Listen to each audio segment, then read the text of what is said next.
Okay. What about feedback eliminators?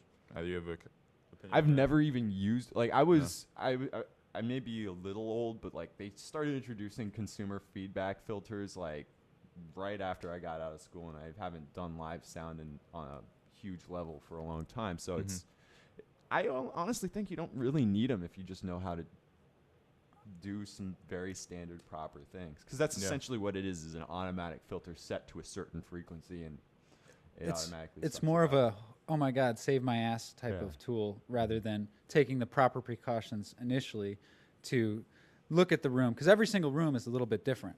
So every room has its bias. It's certain frequencies that jump out and or may not jump out, and those are the frequencies you're trying to locate and eliminate, because those are the frequencies that would have a tendency to feed back more.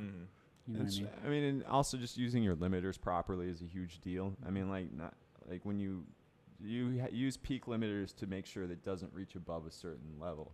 You know what I mean? Like, so like instead of like using them as like a one-off compressor when you're in a tough situation, you take your stereo channels and you limit them to a certain point, because if they get too loud, then they're going to bleed over and cause feedback. And that's why you set your limiters up. So when the lead vocalist, guitar player is like, man, I need more signal, he pumps up the volume on his thing, and you have that brick wall limiter, to just be like, no, you're not getting much louder than that. Yeah. You know what I mean? So, because like people are going to hear his rig on stage. Like the whole reason why you mic those things is to get a little bit of a mix. Most of the time, most small venues where you're doing under 300 people, you don't even need to mic any instruments outside of the drums and the vocals, and that's it. Yeah.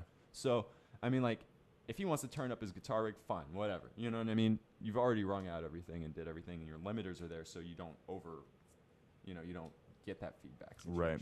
So it's like setting up your precautions and ladders. Well, like in the last section, this is kind of new to me as well. The only thing that I've ever really mic'd as far as live sound was I used to do live sound for a mime show, and so I never really had to mic anything. But that's a good segue into that was into almost studio that was production. almost funny. That was almost funny. Yeah, that was a joke. That was a joke.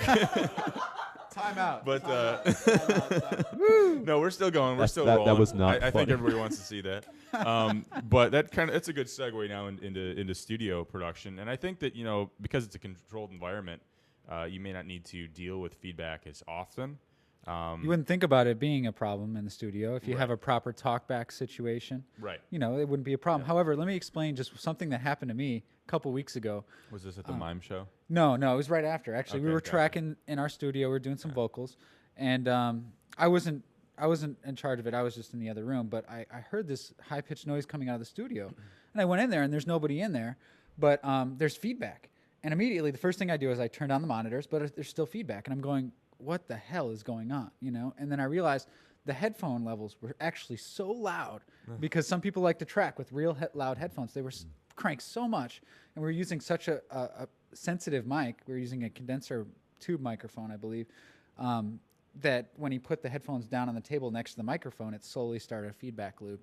And that really freaked me out because, that could technically damage the microphone. It could damage other equipment too. And it was those are simple things that you can avoid with just like common sense of like exactly. This.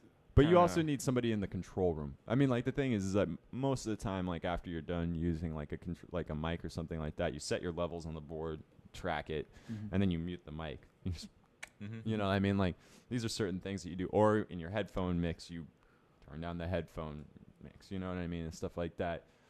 You don't really. I hate to my critical analysis of like feedback issues in the studio. I'm like, what are you running into? Yeah. Like, how loud are you playing something in a small environment? Like even in the bigger studios, I've never seen this have to be an issue because it's like you plug, even when you're micing a cab, and the cab may be 100 dB or whatever, but they take a mic that can handle the SPL level, plug it in, it's in its own room, bam, play. You stop playing, there's no guitar right next there to cause the feedback, so there's no feedback loop in progress. Yeah.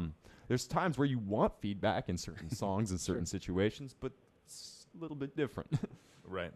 I think the issue that happened to you with the feedback coming from that other studio. Well, I have to say I wasn't engineering that session myself, but I did kind of come across it, and it really scared me.